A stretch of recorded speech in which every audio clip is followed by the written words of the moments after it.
check, mic check. Onokon Waja. In the tech ecosystem, many believe there's only one way to go about it.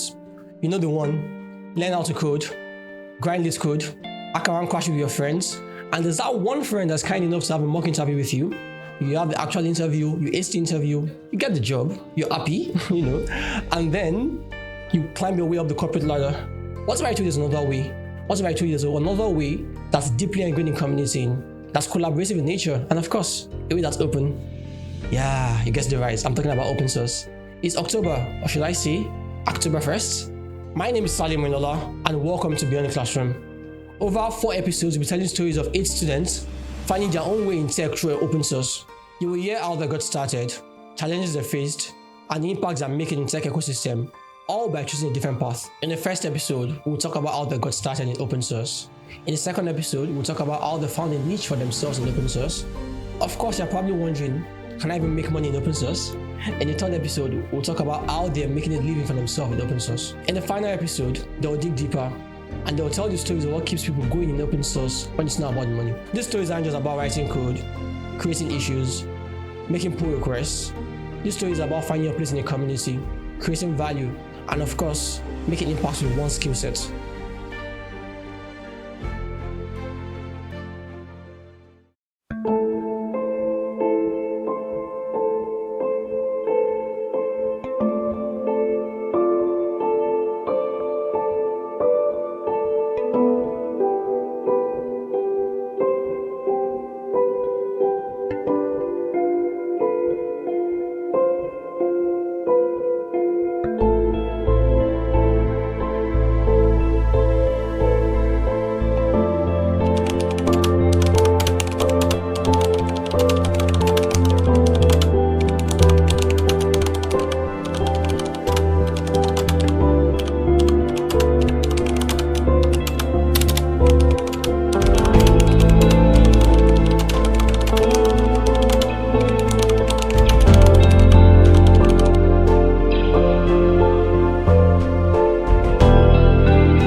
To me, open source means being part of something that is community driven.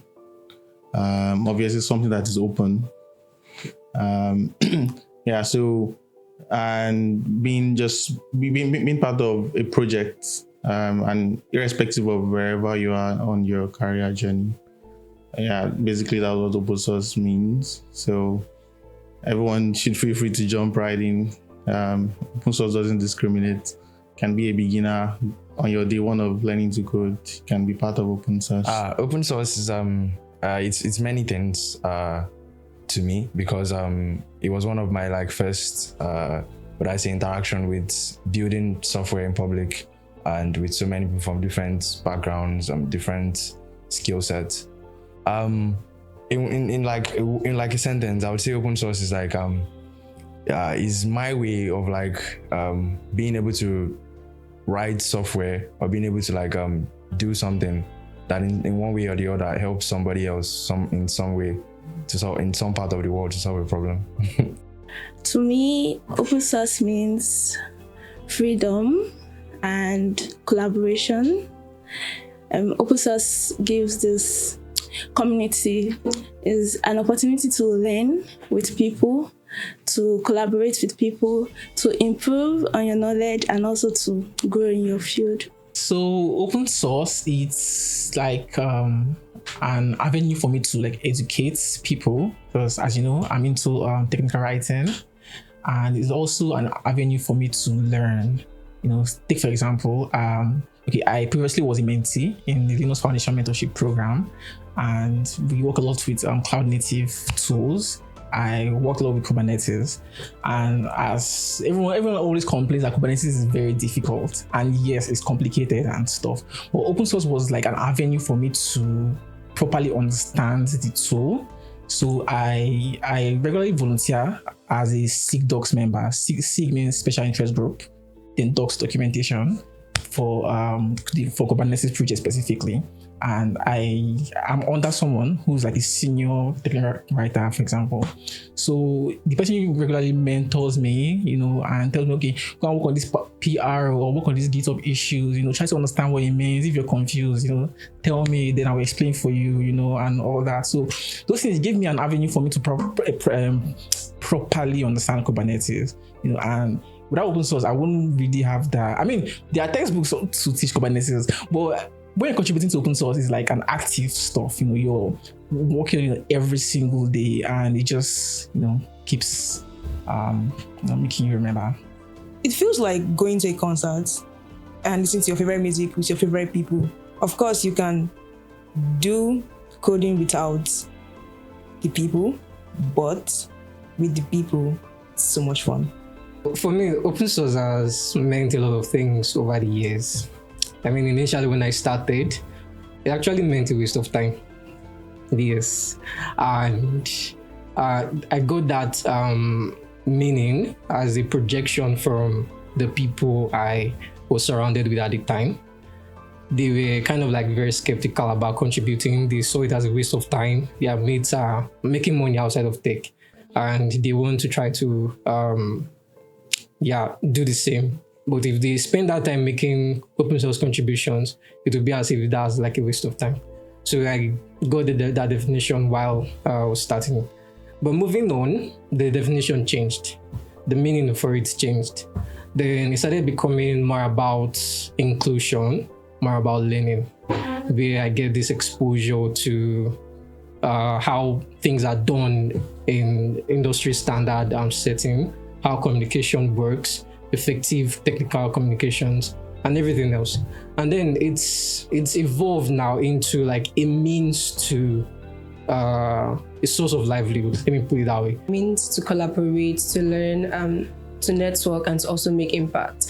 So for the learning perspective of it, as a beginner, you don't yet have opportunities to have real life experience yet. So open source, irrespective of your background, if you're still a beginner or you're professional already, it kind of gives you that platform to learn. Like open source, the meaning it's open and it's a source that is opened. So it's just like cooking. If you have too many hands making the food, it can, get scattered or taste very bad, something like that. So open source, you have a lot of people making contributions, and you're not just contributing and somebody's accepting those contributions just like that.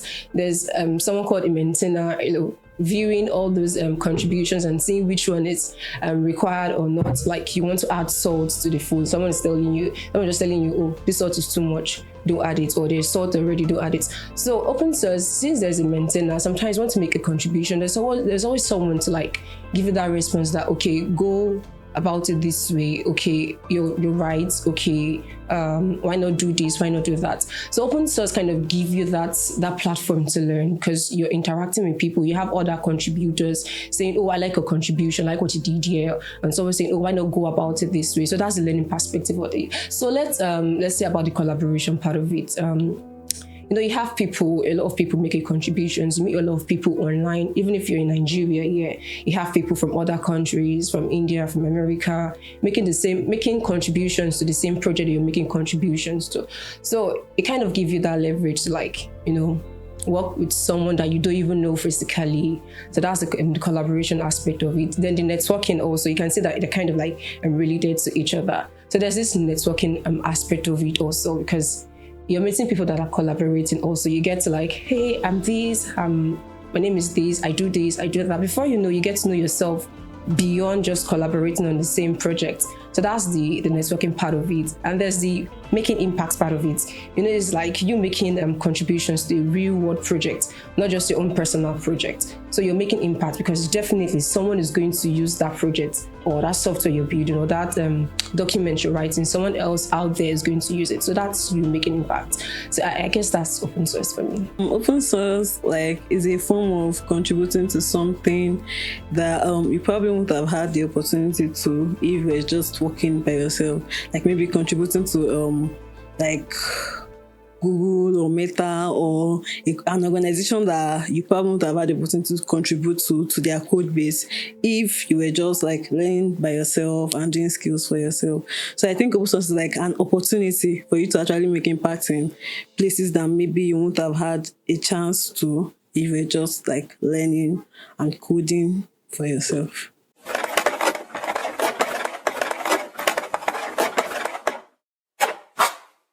My Hello World is Open Source story was a volunteering experience.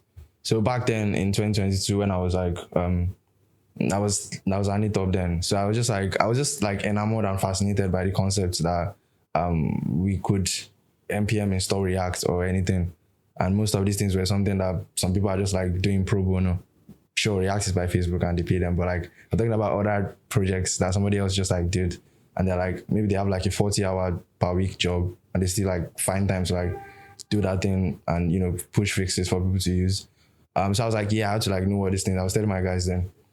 So eventually, like before October, I was like, what's the month before October? That's September, right? so yeah, I was like, okay, we had a 4C call, so Francesco's community. They're talking about like somebody volunteering for the website because they needed help. I had some Next.js and front-end experience, so I was like, yeah, I can like maintain the website. So I did that for a while. I actually entered open source as a maintainer, sort of. So so I was maintaining that. The project had like 100 stars or so on GitHub. I did that for a while. Next month was HacktoberFest, and the community said they wanted to participate in HacktoberFest. So I was like, yeah, let's do it. I mean, I heard about open source when I was in school. I mean, we took a course in Linux and stuff, so they introduced us to like open source and stuff. But it was complicated in a way. I was like, Linux, we did Linux, but we didn't go too deep. And the whole programming, God, it was a lot for me. You know, I just took a step back and I went into computer networking, which is Cisco related. But then I started meeting a few people. I met this guy, his name is Divine Odazie. He also worked with GSOD, which is Go Season of Docs. He worked on Cilium, which was recently acquired by Cisco. So I brought him to my podcast to, you know, give me an insight into the whole cloud native open source stuff. So he broke things down for me and I was like, this thing maybe is not really that complicated like that, you know, like maybe I should like, you know, explore it. So I started reading about Kubernetes and says maybe I should attempt to, you know, start contributing to this. So I would say that was really my whole Hello World. I mean, school was there, they gave us a little insight, but it wasn't as hands-on as when I had a conversation with him and started, you know, practicing and stuff. So yeah. So this story is the story I love to tell. I attended Oscar Fest for the first time in 2022. My friend was one that actually like made me to attend it. She spoke so well about it, of how it was very interesting, the 2021 version. Her name is Grace. So I was like, okay, I'm going to attend the version 2022. So when we went for the 2022 version, they spoke about Google Summer of Code, they spoke about Outreach, Google Summer of Docs, LFX, different open source programs. Like, interesting, like you have the chance to work on interesting projects with while having a mentor, and you can also make money, they'll pay you for it. And I was like, wow. I had enough friends that I knew were in open source. So I said, hey, can we have a coffee chat? And he said, fun, let's do it tomorrow. And I said, all right, let's go. We had this coffee chat and it lasted 5 hours. People were like, 5 hours? Are you getting married? I was like, no. I was trying to get into open source. And he was like my uncle. And we had this coffee chat where he proposed that I get my projects ready for open source, rather than going the traditional route of being a contributor. And we spent that 5 hours trying to get my projects ready for open source and just talking about our lives as we're in different countries. It's actually from community. Like I mentioned earlier, I was into Google Developer Students Club back in school. And I had the opportunity to actually like be around really nice people that they were community focused. they did a lot of things. They put it out there, they share it, and then you see and you are wowed and you're inspired to want to like do it. So first of all, before I joined GDSC, before I got admission and got into FUNAB, I didn't. I was into tech, but then I stopped. And then when I saw what these guys were doing, I had to come back into it. So when I came, I saw what they were doing and it was nice. And I started. And moving on, actually, because GDSC was like the very first stop for open source experience I had. Like they give you like free learning portals, free mentorship from the community, many things. So it actually like helped me in a lot of ways. So what's the HacktoberFest experience been like? My HacktoberFest experience has been, or should I say, it was kind of awkward at first. It was weird because I was practically beginning at open source then. So I was like, what is going on? But I tried and I stopped halfway. Like I didn't complete it because I had other things to do. So I was like, let me just let it go. But the beginning, like when I started and I kind of gained my foot in it was making sense. Like, I have to like do research. Oh, this is what I have to do next. So it was fun, but it was weird at first, like me just learning about how to do this and that. So it's actually cool, but awkward at first. Oh, I've done 2 HacktoberFest now back to back. My first ever HacktoberFest was in 2022, and that was the year I started tech. I just had like this thing from 2021 that when I attended the Next Step Fest, which was in 2022, I was going to be a software developer. And by 2022, inshallah, I attended the fest as a software engineer. But like before that, before the fest, from 4C, I basically participated in HacktoberFest with Francesco. We did like these 12-hour live streams. I joined them sometimes on Sunday, like maybe if I remember that this day specifically was raining. We couldn't go to church. So I was like in Ogun State. So I was just chilling on like the couch. And I just joined the live stream randomly. So it was not like, it was creating a bunch of issues. And for HacktoberFest, I don't know if you know, like you just need like 4 PRs or also like to get over the threshold. So I just like saw the issues it was creating, and while on the live stream, I was just like making fixes for the issues instantly. I was like creating a pull request for the issues. Like I did like 5 pull requests in the 12-hour live stream before I like, okay, let me go and eat. So then that was it. And 4 of them got merged. 5 of them got merged. And that was my HacktoberFest. I did my HacktoberFest in like the entire HacktoberFest in one day. So I was just chilling for the rest of the month and just looking around. That was 2022. In 2023, it was 1 million. So I actually like brought it up in the team. So I told them, we should actually do HacktoberFest, so like bring people on the project and share, like let the community be more aware of it. So I basically set up the entire HacktoberFest thingy for 1 million and put it up. I just went. For 2023 was easy. I was the maintainer of the project, so I just wanted to create issues for myself and I fixed them and I merged them. so that was 2023. So and for this year, I'm excited to see what would happen. I'm working on a couple of projects now, TownStack and Akiru AI. But that's HacktoberFest. My HacktoberFest experiences so far. In 2022, they were still giving out t-shirts, so I was lucky because that was the last year they gave out t-shirts last. So I got a t-shirt and that was cool. So I know a lot of people that participated in HacktoberFest, but I didn't. Because there was this. HacktoberFest is a very good way to get started. A lot of people got started using HacktoberFest, but I already had like the basics. So majority of those doing HacktoberFest, they probably haven't made a pull request before, or things like that. So it teaches them how to make pull requests, create branches and do things like that. So I already had that already. So I was like, Okay, the first time I participated in HacktoberFest should be like in 2021. Since that was when I came back to tech. And when I came back, I had to start with something the one I learned before, Python. And with that, I applied to HacktoberFest 2021. I worked for this organization called Milvos, a vector database platform or something. I don't really know if they are still existing, but it was really nice. I mean, I got to meet people. I think that was the very first time I started talking with white people casually. It was a big deal. So I was flowing with them and they'll tell you, do this, I'll do it, do that, I'll do that. At some point you get, bro, you're not even paying me, let's just beat it down a bit. But yeah, I still continued doing it, and towards the end everything was fine. And yeah, I think some time later they sent swags, and you're like, oh wow, it was because of what I did in October.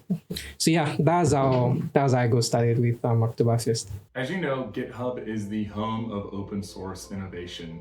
When you think of open source and when you think of working with a community of people to achieve something in tech and in coding, you think of GitHub. It's where your code is hosted, it's where you're collaborating with other people, and it's where you're learning about all these great opportunities inside of open source. As a member of the education team, we see open source not just as an excellent way for people to work together to make technology better and to make it more human for everybody, but we also see it as an opportunity for students. I believe that open source is almost like an internship. And in fact, we've talked about this on our streams on Twitch with a company called Open Sauced. And we believe that many people put a lot of value on internships while they're in college, but we think there's just as much to learn and possibly even more that you can do if you get involved in an open source project that you're passionate about. Think about it. An internship is where you learn to work on a team, is where you see what real world work is like when you're working in large tech stacks. Open source is a place where you're learning teamwork, where you're learning how to code together, where you're learning how to collaborate, not just with a person that's right next to you, but people far away from you, across the world even. Open source is an opportunity for you to learn so much and to do so much more than you can do on your own. I'm really excited for this series. I've been working with Salim since the very beginning, and I really think it's cool what he's decided to do here and what you all are working to accomplish over in Lagos. I'm very excited to see all these videos because I think that learning from people about how open source has affected them or what they've done in open source can open the doors for more people to get in and participate in open source projects. I know that a lot of the technology in the modern world is not possible without open source. And I believe that we need to foster that open source and get more people involved. The more people involved, the more diverse backgrounds we have looking at and understanding and working with open source, the better. I hope that by watching this series, you are inspired to go and get involved in open source, maybe even more than you already are. Or maybe it'll be your first step into an open source project and helping someone build the next amazing project for the future. If you're looking to get started in your tech journey, look no further than the link in the description for the Student Developer Pack. The Student Developer Pack is a collection of opportunities for students to use software from professional companies like Notion, MongoDB, and to learn on platforms like Educative and Codidex. There's so much amazing software available inside the Student Developer Pack, and it's only available to verified students on GitHub Education. So make sure you go and apply today so you can start using the benefits of the Student Developer Pack. Not only do you get access to amazing software from a bunch of amazing companies, you also get GitHub Pro, which comes with Copilot, 3,000 hours of code spaces, and many more amazing perks that will really help you in your open source journey. So once again, check the description for a link to the Student Developer Pack.